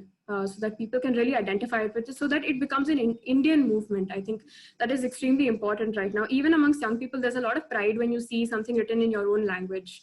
I think people really identify with it, and it has a lot more of an impact. So I would certainly say that that is something that all movements, I think environmental movements going forward should ideally do, I think, is try to make this a regional language, like try to publicize and try to explain things in regional languages. The other thing that I think we really saw the impact of was talking about the EIA 2020, talking about all of these issues through art, through music. I think this is something that brought on a lot of people. It got a lot of attention from people. And when I say art and music, I also mean regional art of India, regional music of India. Again, I think it's something that could bring in a lot of meaning into the discussion. It's something that I think, again, people identify with. And it personalizes the entire movement, I think. Right now, when we talk about climate change, a lot of people still feel that climate change is quite far off and that it's not something that they need to get involved with right now. I think when we, personalize this discussion, a lot more people understand the importance of it and get involved. And we'd say the last thing about accessibility is definitely simplifying the language. Right now, considering the fact that public consultation is over, the conversation gets a lot more policy-based and legal-based. And I think trying to bring people into that aspect of it is a little bit more complicated. It's a little bit harder because I think it's not as straightforward as people just sending an email. So when we look at it from that perspective, I think something that has helped us bring on more people has been simplifying the terms and simplifying the language that's used in these policies. So these are in terms of accessibility and ownership, which we felt helped us in the movement as well. And we would like to do these more as well. And we definitely think that this is something that as an environmental movement in general in India, especially among young people, would be very impactful. And I'll hand it over to Tanika, who will be talking about the third point, which is how do we create an avenue for young people. Right. Hi, everyone. I'm audible, right? Right. So just building off on what Anjali said, also, speaking about, breaking down terms and things like that, we feel like, as the youth, there's a lot we really don't know. Like there was a lot we weren't around for, and to gain that true deep understanding of, say, things like EIA 2006 or the Tiwari Committee report of 1980, it's really important to, have learn from someone who has that kind of experience and who has this deeper knowledge.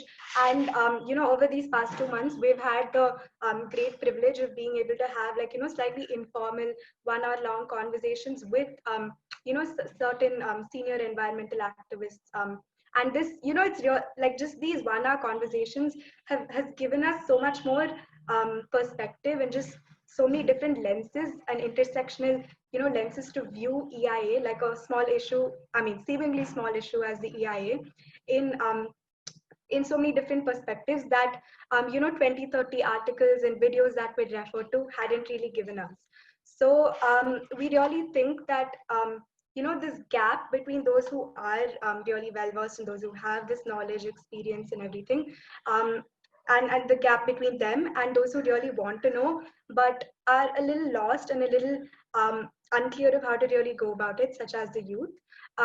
We think this gap is something that needs to be addressed, and something that we're very, happy to, I mean, not just happy, we're very ready and willing to, help address as the youth, not just me and Anjali, but all of us. So I think that's also something, these 2 months of working with so many other, like-minded youth, have not even just like-minded people who have become like-minded as well, just learning from this movement, the fact that there are so many youngsters who are genuinely interested in something like this, and who genuinely want to be part of this. And as Anjali mentioned, now that August 11th is over and social media activism and campaigning is somewhat a chapter that cannot really be continued in terms of getting people to send emails or send letters or speak about EIA. I think it's really important to sort of keep it going and sort of maybe create avenues where the youth can go beyond just the secondhand social media activism and armchair activism and mobilization and campaigning into a more deeper multi-perspective decision making, where it goes beyond just understanding what EIA 2020 is, but also understanding things like EIA 2006, the Tiwari Committee report, EIA 1994, and all these things, and understanding the depth and the history to it. And And we feel that, this experience and just the knowledge that a lot of people, a lot of you on this call and a lot of people in general have, would be a great way to, bridge that gap. So just over this conversation a few of us were having, we thought, some kind of a, if it would be possible to, work with senior environmental activists through some kind of a mentorship model, or just making videos with them, which can break down a lot of technical terms, break down a lot of the history, and break down a lot of the details, and make this accessible to more of the youth, would really help bridge that gap. And like Anjali had mentioned, I also think that the youth bring a lot of skills to the table, which can be really helpful for the process. And I think in the past, the youth hasn't really been seen as this group that can add too much value in the sphere of decision making and actual more formal processes. But this past 2 months of just experiencing all that has happened with so many youngsters and so many, like, just people, like just youth, it's taught us so much about how, like, the power the youth hold, and the power that can be used if there were these avenues. And I think one last, also, like, it's definitely true that it is a two-sided responsibility. It is definitely also the youth's responsibility, and the effort to take the effort to understand and work with, and really move beyond armchair activism, and just putting things on social media. But again, like I mentioned, it there's there definitely is a huge set of youth who are interested, and it's about getting these young people together and creating an avenue for them to use their voice, and more than anything, learn more, and be part of something that's larger than just sharing, and learning for themselves, and yeah, just being a part of a decision making process and moving beyond this. Yeah. And so Anjali is just gonna yeah, thanks. Yeah, so I think definitely, Tanika, just to add on to what you said, also, I think, how can we bring in, so for example, if we're creating a new EIA 2020, right, how do we bring in the youth into actually understanding the policy making, what truly goes into, for example, drafting an EIA 2020? I think it's definitely not as straightforward as it seems. When you start getting into the discussions, there's a lot more that is involved in terms of the various perspectives that also need to be considered while drafting something like an EIA 2020, or sorry, an EIA in general. And one thought that we've been having is, can we bring together certain number of youth or something from across India who can actually work on bridging that gap between those who have been working in this field for so long and with us who are looking into getting into this field, and those of us who will be living in this world after COVID is over. So it's some sort of a committee where we can work along with those who have been working in this field to actually understand the processes of this and that mindset, that thinking mindset. So, I think that is one thing that we've definitely been considering. How do we bring together the youth into something more concrete, maybe like a committee, or it's something that we were thinking like a youth panchayat almost, where you get involved in the decision making. And the other is definitely looking at the educational system. I think this is a more long-term process, but looking at the educational system, how can we actually change the economic and environmental curriculum? I think the frameworks that surround our education system today, especially for the young people, to incorporate this sort of a mindset into the very education system. I think that's extremely important because it's what shapes our thinking as we go forward. So I think we would like to end with these two thoughts. I think it's something that we are definitely looking at creating, the sort of a policy-based avenue for youth to get involved. And it's something we would definitely like to do in the future, or actually very near future. So I think I'd like to end with these 2 points on how we feel it could be possible to bring youth into this discussion. And I think we would both really urge that everyone on this call, everyone who's not here today but has been working in this field, to also try and actively bridge that gap between young people and your extreme expertise, your knowledge that you've had for so many years working on the field.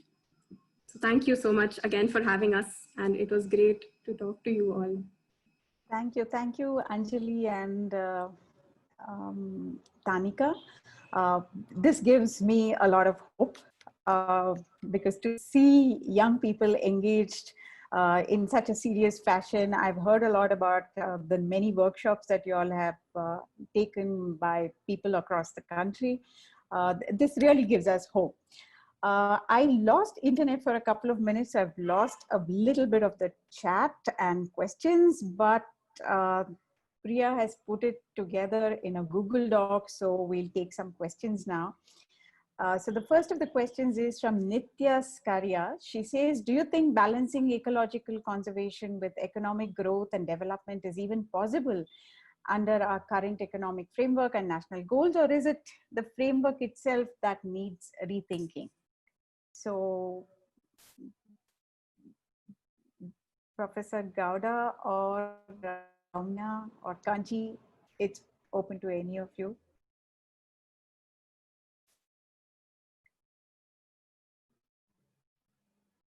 Kanchi, would you like to take that?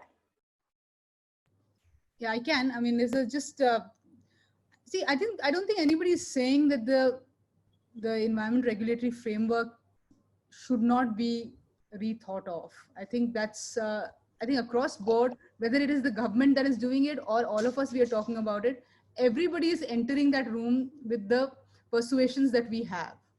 The question is, what persuasion should we actually prioritize?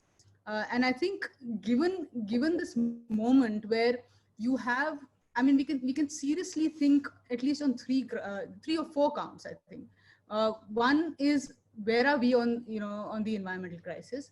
Where are we on the economic health of this country? How does environment regulation actually tie up with issues of public health, which is you saw how it broke down. We saw how it broke down during this, or we knew it was broken, but it kind of showed itself up in all different extremely poor forms right now. And the fourth is how environment actually ties up with labor.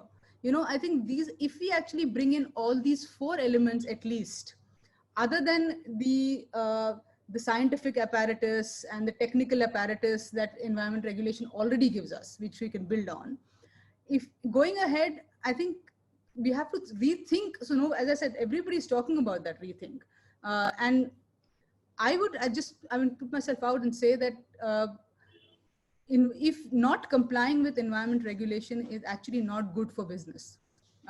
It's not ease of doing business. When there is a gas leak, when there is a boiler burst, when there is a landslide, and then there are conflicts. There you have first, you have construction projects that shut down in cities like Delhi. The first thing, when air pollution strikes, that's the sector that shuts down because you need to contain the whole the air pollution. You have projects that are given closure notices. There are blockades. So how is it that not dealing with this this issue, and it's in the combination of things that I was talking about, good for business? So for economic growth, this is an imperative. And I think how much we prioritize and balance it out is the question right now, along with the process we put in place to do that. Thank you, Kanchi.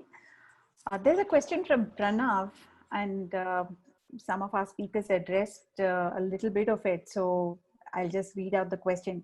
He says, as civil society, why shouldn't we argue for regional and sectoral EIAs in the country as diverse as India to enable safeguards of public consultation and monitoring by people? Why should biodiverse hotspots and scheduled areas with indigenous communities be forced for a national level EIA? What can groups and movements do to engender this narrative to hold project proponent accountable beyond the technical EIA reports for a multidiscipline impact assessment paradigm? And he goes on to say, talk about the traditional knowledge of local communities and civil society groups to mobilize around multiple EIA notifications instead of a homogeneous one. So given that we have the constitutional provisions of the 73rd, 74th Amendment, PESA, and so much more, It would be great to hear if each state, each little village can have its own regulations and sharing its natural resources, or even being part of the decision whether they really want the coal to be mined out and if they can get a share in it, or the oil to be drilled out and if they can be part of it. It would be good to hear from Professor Gowda and Saumyada on this. Is Professor Gowda speaking or? No, go ahead first. Yeah. Okay, I would like to just quickly respond to the earlier question and then come into this. In Okay. fact, what is, have you, yes, I'm unmute. So the question of whether development and environmental conservation or preservation or enhancement can go in hand is actually a relative question. It cannot go hand in hand if you think of environmental conservation as isolated objective, which many of our, it's unfortunate, many of the so-called conservationist groups, the Tiger Lobby, has taken this approach. They have taken this approach that the forest has to be preserved, so the Adivashis have to be thrown out, because Adivashis have been wrongly interpreted as destroying the forest, killing the tigers, killing the wild animals. So those kind of exclusivist approach, where human beings are put as antagonists to nature, that has to go. So that's first. The second thing is, when you talk about development as a whole, looking at India as a whole or the world as a whole is meaningless. You have to see who are the people who are deprived, who do not have the basic minimum or required minimum for a comfortable or reasonable living. Because in India, roughly 10 to 15% of people live much higher than the sustainable living. There are 2-3 globally accepted frameworks.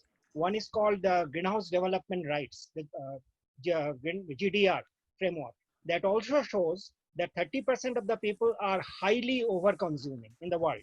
And today's India, 15% is highly over-consuming.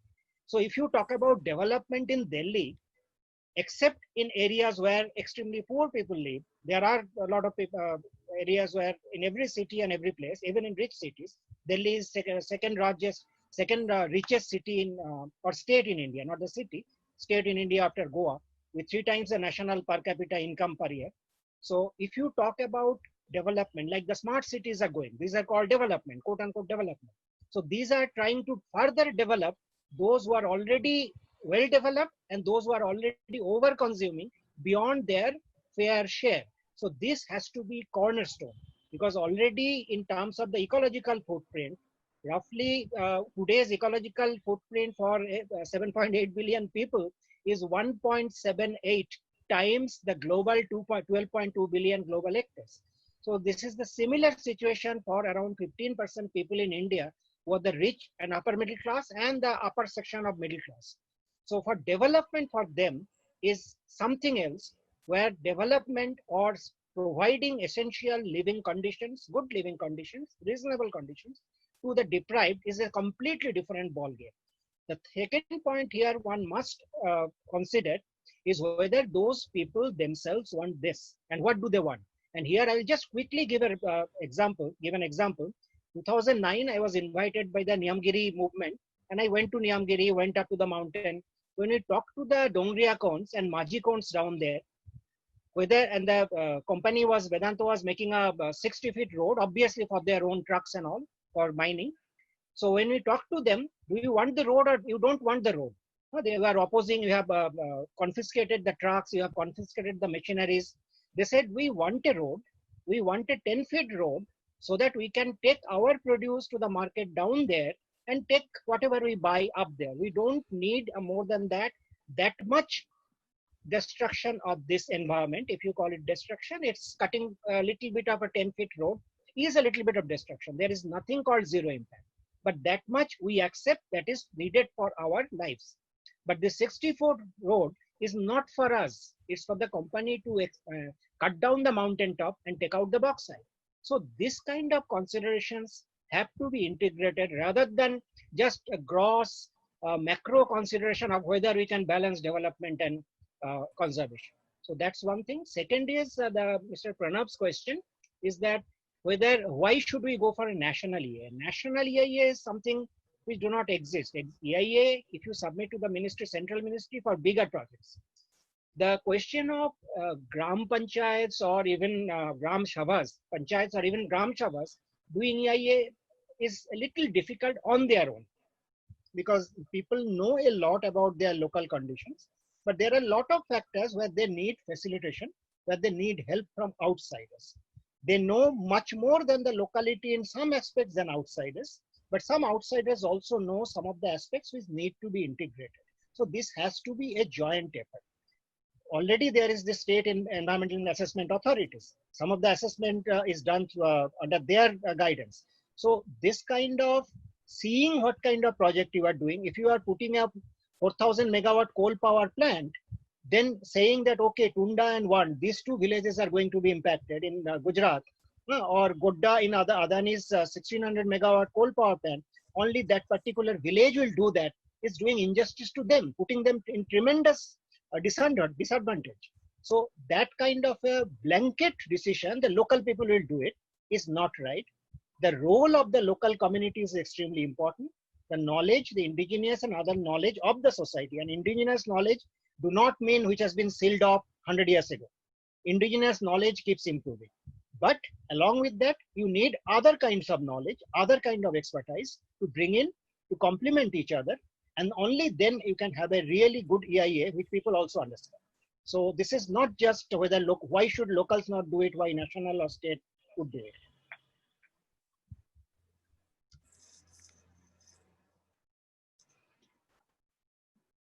Thank you, Soumya. There is a specific question for Dr. Gowda from Leo. So Leo says, with due apologies to my good friend, Professor Rajiv Gowda, I must say that the Congress-led central government lost a great chance of ensuring EIA law was in congruence with Tiwari Committee recommendations and Article 243ZDE, in particular of the Constitutional 74th Amendment. The problem of using EIAs as greenwashing, dirty industry, and disastrously extractive projects started with EIA 1994. Then when UPA was in power, there was an opportunity to learn from 1994 mistakes and ensure comprehensive amendment in the 2005 notification. But instead, UPA promoted the environment policy, national environment policy in 2006, which actually confirmed nationwide efforts in environmental law and policy would have to be in sync with the Govindarajan Committee on Investment Reforms of 2002, a reform regime which the Vajpayee-led government had instituted and advocated, a dilution of environmental and forest clearances as they were considered bottlenecks to growth. Thereafter, guided by people like Pradipta Ghosh, the then Environment Secretary, who had been a member of the Govindarajan Committee, the Government of India proceeded to institute the EIA notification 2006, disregarding the nationwide resistance. So here we are now 40 dilutions at least, and later with a 2020 draft, which is comprehensively in sync with the TSR committee report recommendations, and as part of the first major reform. So in particular, the advocacy of principle of utmost good faith in industrialists and investors, which has been mainstreamed now. So why is there such inability amongst us to consider this an attack on constitutional guarantees to mainstream any development within the framework of Article 39? My good friend Leo has given us a good history lesson, and in the process has also added so many complicated details that we will need to have a separate session to discuss this. The basic point is a few points that he's making. One is very, very valid, that this is subordinate legislation, meaning these are all rules and regulations under the original Environmental Protection Act, and therefore, given that they are all moving against the philosophy and purpose and intent of that original act, this can be challenged both in courts as well as should be challenged by the subordinate legislation committees, by members of parliament. And so there is an opening here which is fairly clear. about why things happened the way they did, that I think there are different people who were manning and womaning certain positions and possibly had other agendas as well. But regardless of that, let's focus on how do you fix this going forward. And your Article 39 reference, that's a directive principle. That's not doesn't have the same constitutional weight as other, I'd say, fundamental rights. And so basically, I think you all are quite adept at using the legal arena to challenge various kinds of activities, various kinds of negative developments.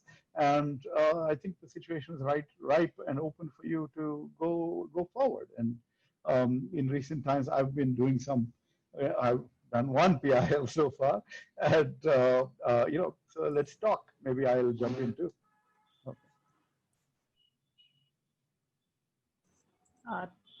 Thank you, Dr. Gowda. Okay, we have one question from Naina, who draws attention to the tourism sector. So she says one of the industries that has been ignored for many years is tourism. Tourism was a separate industry in 1994 EIA, but by the time 2006 EIA came out, it was dropped. But as the tourism industry has been growing, we have also seen its numerous socio-ecological impacts.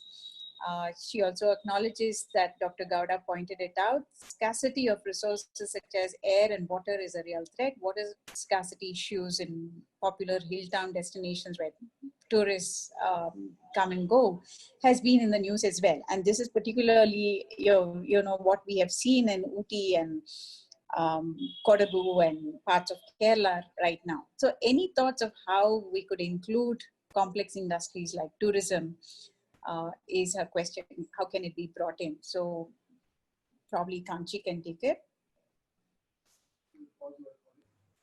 I mean, I think we've made a broad, we've all, Somida also brought it out in terms of this, the EIA should not be based on exceptions. So I think, if we try and look at all the issues that have been spoken about, one will see that if tourism as a sector is missing from the EIA process, similarly, railways as a sector is missing. While components of these sectors might be under the regulatory net, like for instance, building and constructions or, ancillary infrastructure. But obviously what these are pointing to are specific instances of missing regulatory oversight on specific important sectors that have a important environmental and social footprint in the country. So I think if we take it into that, so for instance, a hotel coming up in itself in a in an area, if it might attract some very weak provisions of the EIA notification, but as tourism as a overarching sector will not. So that also points us to how projects get covered and the imperative of looking at EIAs not on a project by project mode, but also much more sectorally, regionally. So I think the push is also towards, and again, this is not, what I'm speaking today. It's been brought out by many people. It's in reports. It's just that how do you actually foreground it when we are talking about these issues? Bhargavi, I'm just going to take the opportunity to just also respond to the going ahead question in terms of, actually, if a public, and speak to Anjali and Tanika also, that even though the formal notification, public comments has been, has closed technically on the August 11th, nothing stops us from actually engaging with the government even after that, And I, again, grounding itself to the EIA, how the EIA notification 2005 was amended, the government actually, the process there went on for a year, and the government had to issue the new final notification within a year. So if you see the dates of those notifications, the final notification was issued actually only one day before it was about to be lapsed. So I think we in a democracy, we have full right, whether it's through the parliamentary standing committee process or just engaging with the government. I think we should keep pressing for this, and I think your leadership in all of this will be very, very crucial. Thank you, Kanji. Aruna makes a very valid point, saying that in order to effect minimal measures of change to be accorded to EIAs, how we need to, have the no-go environmental zones that cannot be interfered by with any government. Aruna, would you like to share your thoughts? Okay, I guess we have lost her. Then Ashish Kotari makes another very important point, saying that the suggestion for a National Environment Authority or Commission, constitutionally mandated, has been around for much longer. Congress did not take it up, though it has been in a Planning Commission task force recommendation for the 11th five-year plan.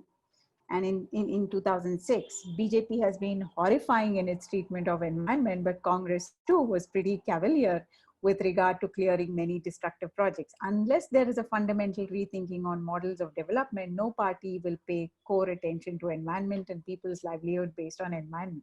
Ashish, would you like to add more to that?